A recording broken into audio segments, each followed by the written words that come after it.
First load screen of the day is always a bit of a black screen, but there we go. Rifkin confirmed the scumbag. There, didn't quite finish loading and fully entirely, but now I'm here. Welcome, one. Welcome all. This is the Dragon Invitational round of 8, the quarterfinals, and I am solo casting today. Dragon, as far as I know, is not here, and it's not that we're doing the tournament without his permission. He did contact me beforehand, say, hey, you know, I'm kind of sick. Well, I don't know if we can do stuff today, but we are in the game. We're ready to rock and roll. He told me to handle vetoes. He told me how he wanted the vetoes handled. We have his sponsor in the game as well, so we've left nobody out of this. So, with all that said and clear, spawning here in the top left corner of the map, it's going to be the Blue Terran Player Center. And, oh, do these work, by the way? Oh, the graphs totally work. All right, we'll play with these a little bit. They tend to break because they're still in beta, but we'll explain the graphs in a moment. Spawning here in the bottom right corner of the map from Way East Spider, it's going to be the red Protoss player, Daisy. And as far as spawn locations go, of course, these guys probably got the best cross spawn on this map. Is a lot more interesting to watch. A lot of the time, you know, these natural oops, what am I saying here? These natural bases tend to make the drop play a little bit imbalanced, so to speak, warp prisms, etc. But yeah, so the resource graph is something we're going to play with as long as we're able to use the base rate TV mod for this. This is kind of cool. One of the graphs, this was the only one that really matters in my opinion. It's a beta feature of GameHeart. No one else really has access to this just yet. Big shout out to Ryan Shutter for putting this in. And it's a differential graph right now. So, I mean, right now you guys can see down here in the bottom right, like, oops, what am I typing that for? Bottom right, you can see, like, okay, this is the resource difference. Maybe you think, alright, one person's a little bit ahead, but how do you visualize that? And with these graphs, you can see, wow, he's actually got quite a bit more mining than his opponent. And what's really cool, by the way, if you look at these graphs over time through many different matchups, you'll find that Protoss need to get ahead just the fastest as soon as possible. Chrono Boost is such a wonderful thing to get all those probes out really quickly. Zerg tends to be pretty quick once they get larva injects, but oh my god, Terrans take the cake when it comes to mules. It's really fun to watch. But at any rate, we got center opening here with the factory, which I think once upon a time this was a bold move. You know, to not go double Raxes, you know, reactor tech lab. It was insane. You were just asking for a quick swift death from oracles if you never did that. But Widow Mines, pretty darn good now. People using Widow Mines, even better. One of the big aggressive things we're seeing as well is you end up sending, say, 1 Widow Mine, 6 Marines across the map. Do a bit of a drop, get a little bit of harass, and you know your opponent might have, if they do go with an oracle, have to keep it at home to defend, or they put all their gateways worth of pressure into stopping your drop. So let's see here, center, yeah, still maneuvering around the map, scouting. Daisy did manage to find his opponent pretty quickly, so with the probe living down here, I mean, the nice thing is he can just kind of stock this up for the time being, eventually throw that pylon down. People asking, Rifkin's, you're basically doing everything today. More or less. No complaints, though. We did the big one all ourselves, like we didn't have a dedicated admin or anything. The only difference between the big one and the Dragon Invitational is I don't have contacts for all the players ahead of time like I did for our tournament, so.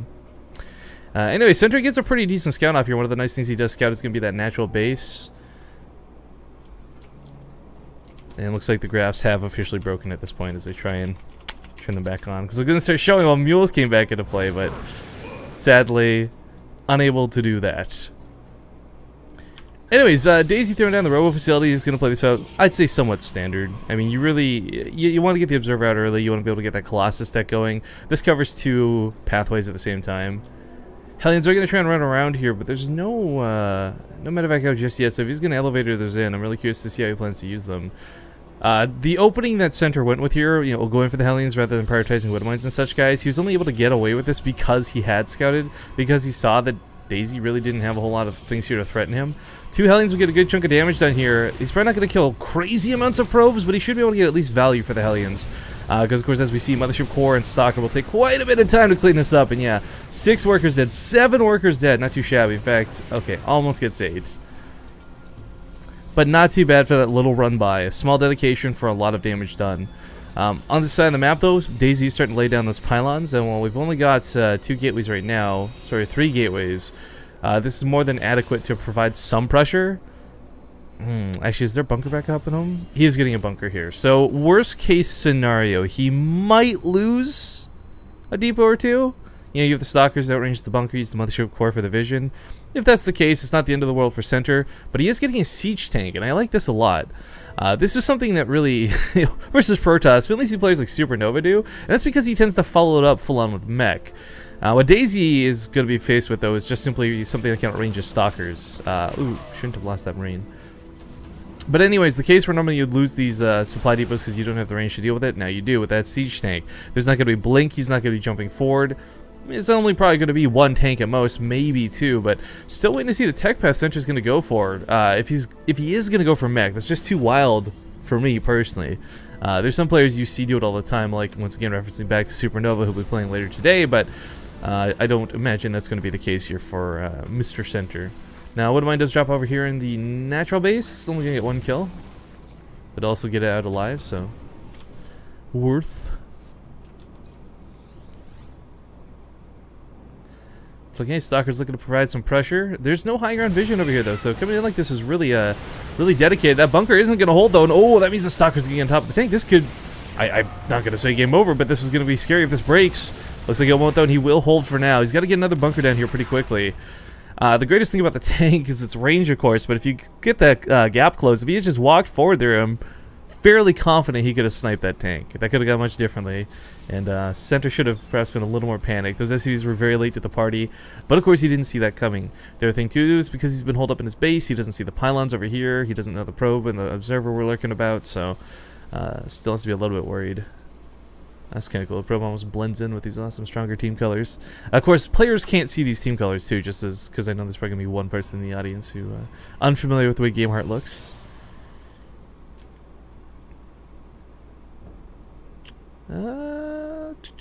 He could go for another Woodmine drop, maybe. I don't know what the Stalkers are looking for.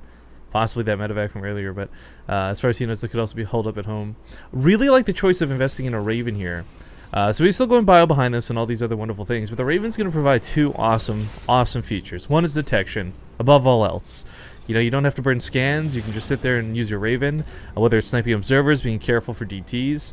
Every time you scan in StarCraft 2, guys, it's basically more or less 270 minerals out the door, because that could have been a mule, should have been a mule.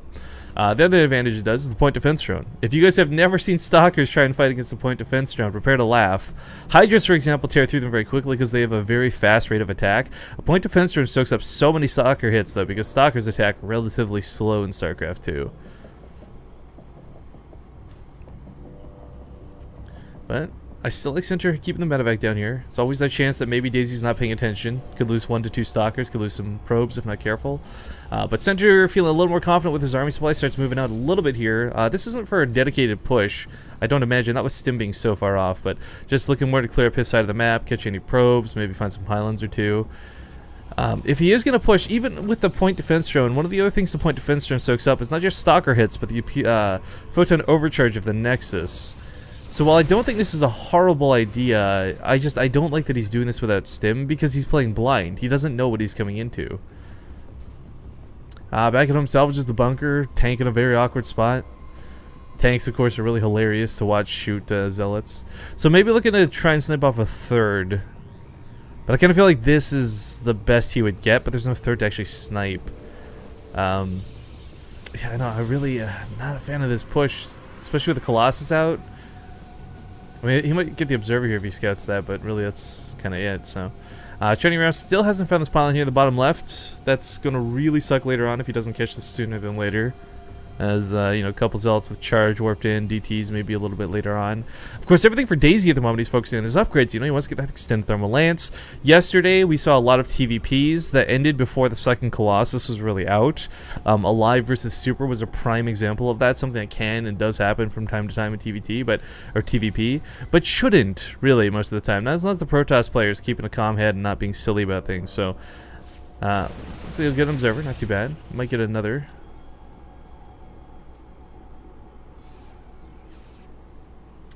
But yeah, this force is awkward, but it's got Stim at least now, so he can always run away if he gets caught.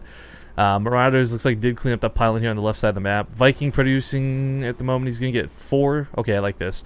Oftentimes, this is delayed. You see the second starport come down significantly later because you want to put all your money into like producing Marines, Marauders, whatever. But he's actually gone for this much sooner, and I like this choice. And I think a big part of this influenced by the fact that he did get the Vikings out later than you would expect. So trying to play a little bit of catch up as well as get ahead in the game. People saying, tell Dragon we love him, best regards. Yeah, I'll make sure to deliver that message to him, guys. Once again, it does kind of suck he's not here today, but he says he's not feeling well, so who can blame him? I guess it's one of the advantageous things when you work with other people too, because like, you know, you'd have to cancel today otherwise, or work while sick, and let's be honest, neither of those are fun, preferable options. But we'll snipe off an observer. No, actually it barely gets away. Not that it's the biggest deal in the world, but still funny to watch. Point defense drone's gonna go down to help keep the Vikings from getting shredded by the Stalkers. But of course, as we see, Daisy just backs away from it. There's another point defense drone gonna come down here.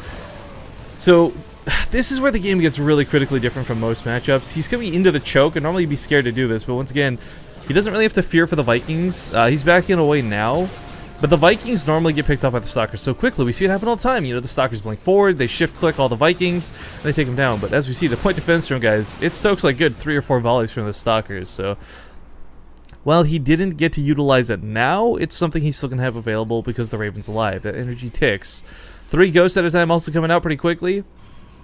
You know, I really hate listening to other casts, not just of like anyone in particular, but when they start talking about like, oh, it's too early for the ghosts. You never know, he doesn't have Templar out. But like the thing is, guys, EMP taking those shields away is such a big deal as well. Stalkers go down much faster. The Colossus fall to like 2 volleys instead of 3. I mean, EMP is a godsend against Protoss. But still an awkward engagement nonetheless, and does have to be careful. He doesn't quite know the count of his opponent. Will come in with those Vikings to start taking out the Colossus. There's not going to point defense drone, or not be a point defense drone. Raven actually going to soak up a couple of hits from the from the Stalkers. That's actually going to, I think, screw Daisy out of taking these down in time. As we see, the Bio's going to win the ground. GG's going to be called, and a very predictable engagement. Center will take the game. Man, why can't I get TVPs like this? You know what I'm saying? Know what I'm saying? That's some good stuff.